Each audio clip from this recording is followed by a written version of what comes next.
Une vidéo de 10 secondes a failli détruire l'avenir de Nadia Traoré. Bonjour, ici Daisy. L'histoire commence dans une école, avec un téléphone fissuré, une salle d'examen et une vidéo partie trop vite. Nadia avait 17 ans. Elle vivait avec sa mère Rokia et son petit frère Sami dans une maison modeste au bout d'une ruelle rouge de poussière. Chaque matin, avant d'aller au lycée, elle aidait sa mère à servir la bouillie chaude aux travailleurs du quartier. Son uniforme bleu ciel était toujours propre, même quand le col devenait trop serré et que les manches portaient les traces des années. Au lycée municipal de Kourana, Nadia n'était pas la plus riche. Mais elle était celle qui arrivait souvent première en mathématiques, en français, et même en sciences. Son rêve était simple, réussir le concours régional, obtenir une bourse et devenir ingénieur pour construire des ponts dans les villages coupés pendant la pluie. Monsieur Diarra, son professeur principal, remarquait souvent ses progrès et lui prêtait des exercices supplémentaires. Cette phrase n'avait jamais plu à Mireille Quadio, une camarade de classe dont le père finançait souvent les activités de l'école. Mireille gardait le sourire devant les professeurs. Mais chaque félicitation adressée à Nadia lui crispait le visage. Le vendredi du concours blanc, la cour du lycée était pleine de tension. Les élèves parlaient de bourses, de notes, de parents qui attendaient des miracles. Nadia avait révisé toute la nuit avec une lampe rechargeable. Son vieux téléphone fissuré servait seulement à écouter les exercices audio envoyés par Monsieur Diarra. Avant d'entrer en salle, Aïcha, son amie discrète, lui attachait une tresse qui s'était détachée. Elle lui a dit « Aujourd'hui, tu vas nous rendre fiers ». Dans la salle, le silence était lourd. Les feuilles sont arrivées. Le surveillant a demandé aux élèves de déposer les téléphones sur la table devant le tableau. Nadia a posé son vieux téléphone à coque rouge avec les autres appareils. L'écran était tellement fissuré qu'on voyait à peine les icônes. Mireille a posé son smartphone noir tout neuf juste à côté, puis elle a regardé Nadia avec un sourire trop calme. Pendant l'épreuve, Nadia écrivait vite. Elle ne regardait personne. Son crayon semblait connaître le chemin avant même que sa main le suive. À la dernière question, une notification sonore a retenti près du tableau. Le surveillant a levé les yeux. Plusieurs élèves ont retenu leur souffle. Le son venait du tas de téléphones. Mais dans la panique, personne ne savait quel appareil avait vibré. Après l'épreuve, les copies ont été ramassées. Nadia est sortie fatiguée mais soulagée. Elle croyait que le plus dur était derrière elle. Elle se trompait. À la pause, un groupe d'élèves s'est rassemblé autour du téléphone de Mireille. Sur l'écran, une vidéo montrait une main qui glissait un papier plié sous la table de Nadia pendant l'épreuve.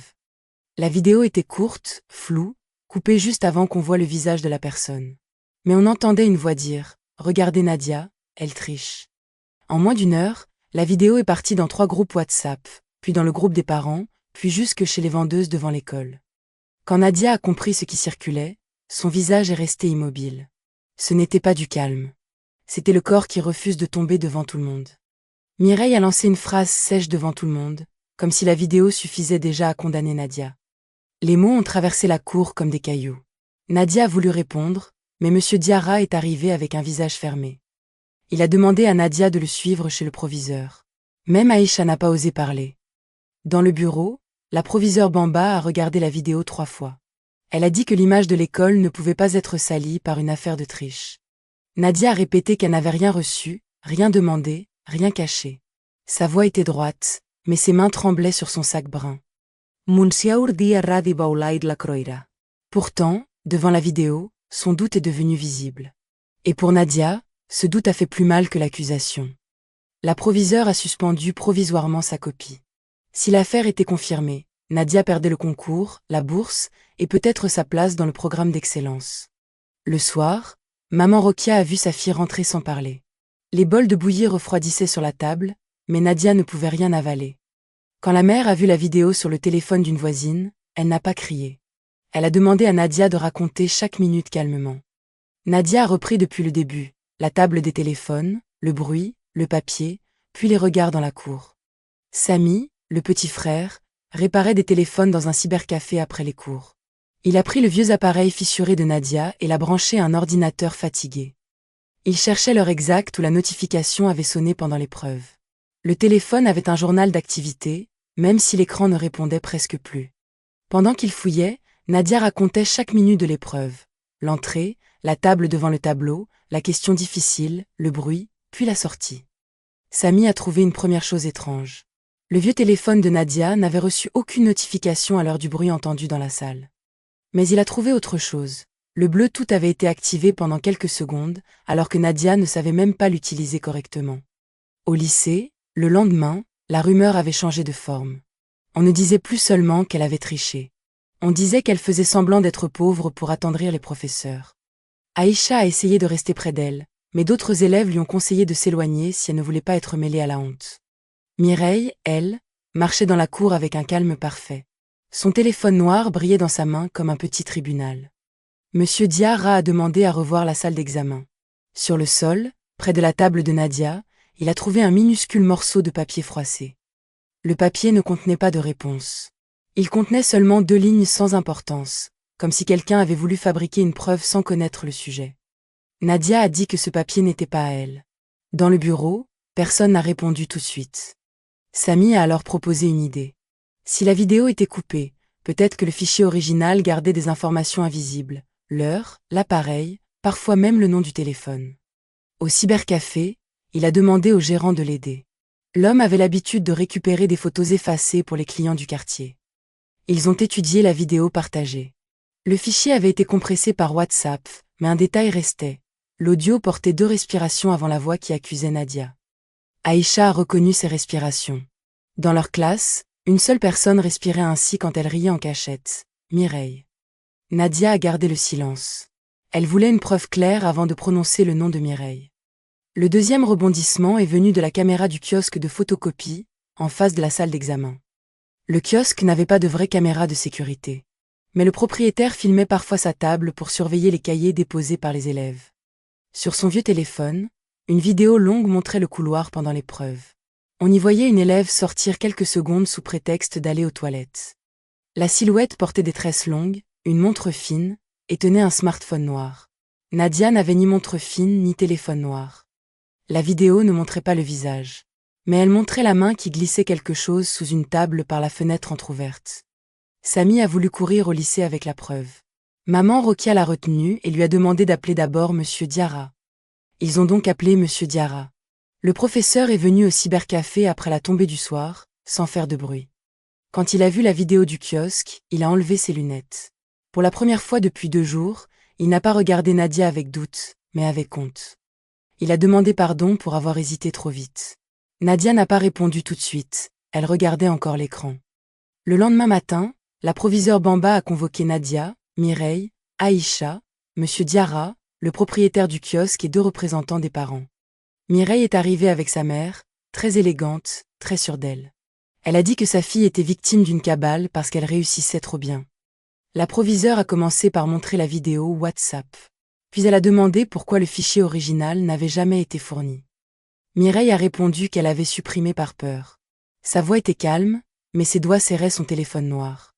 Samy a alors expliqué le bleu tout activé sur le vieux téléphone de Nadia et l'absence de notification à l'heure du bruit.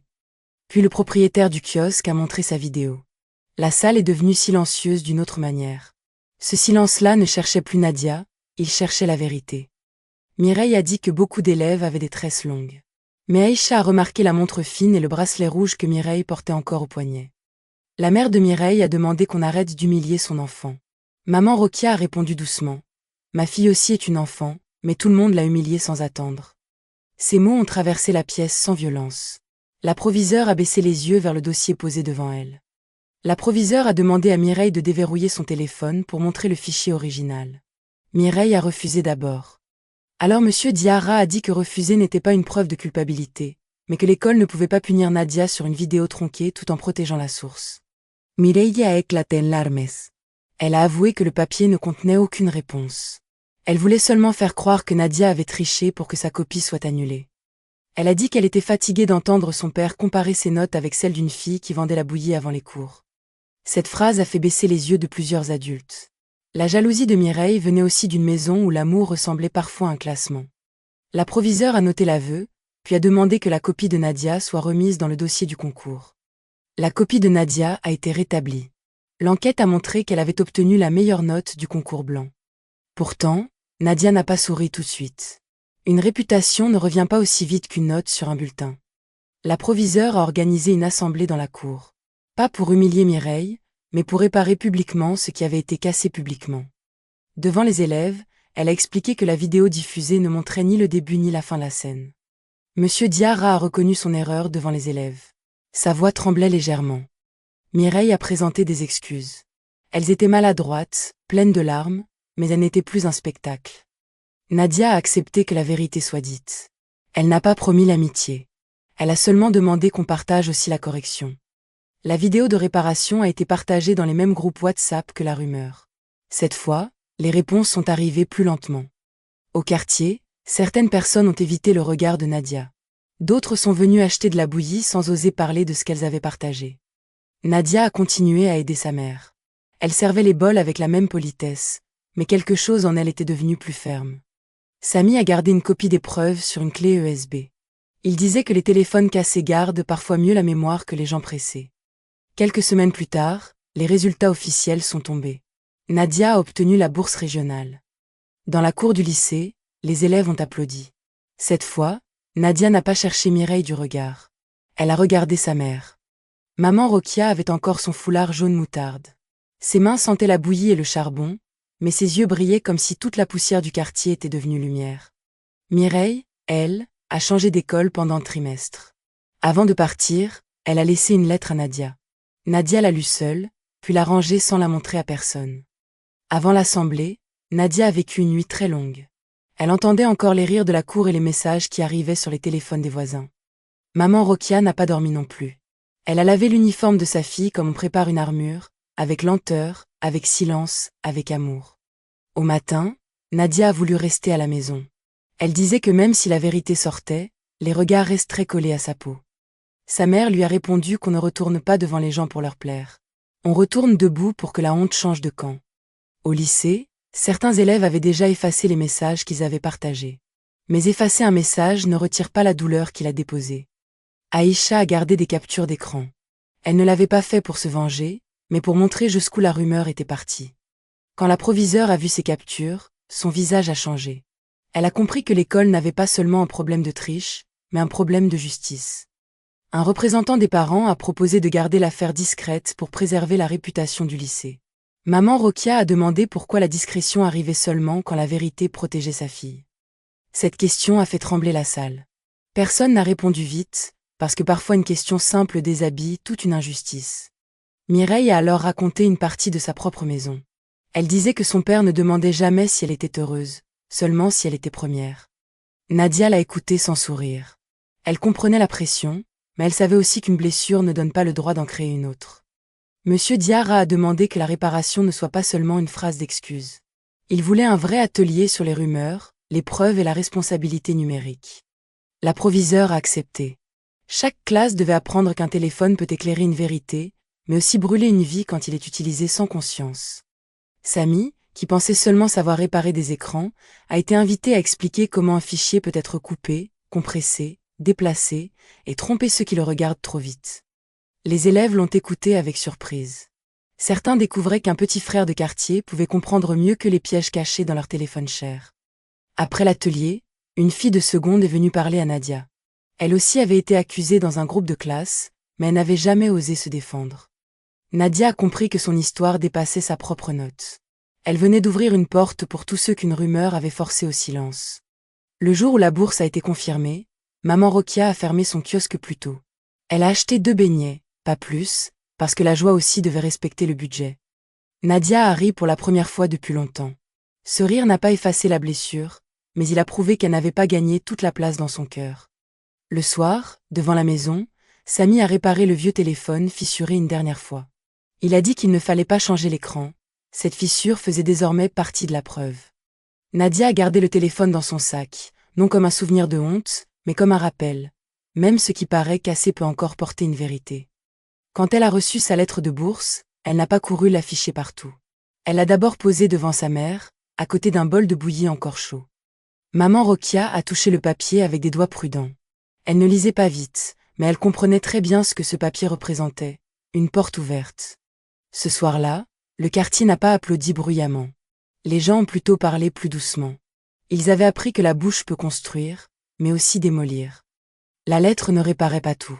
Mais elle disait une chose importante. Je voulais que tu tombes parce que je ne savais pas comment demander qu'on m'aime sans note. Nadia a gardé la lettre. Elle ne savait pas encore si elle répondrait un jour. Le lycée a changé une règle. Désormais, une accusation par vidéo devait être accompagnée du fichier original, des témoins et du contexte. Monsieur Diarra a lancé un atelier sur les vidéos coupées, les fichiers compressés et les messages partagés trop vite. Nadia a été invitée à parler devant les plus jeunes. Elle a raconté seulement les faits, la vidéo, le téléphone rouge, le kiosque et la copie rétablie. Elle a terminé en montrant son vieux téléphone fissuré. Dans la salle, plusieurs élèves ont baissé leur propre téléphone. Si vous aimez ce genre de contenu, alors abonnez-vous à Histoire vraie de Daisy. La moralité est simple. Avant de partager une accusation, vérifiez. Une vidéo peut montrer une image, mais cacher toute l'histoire.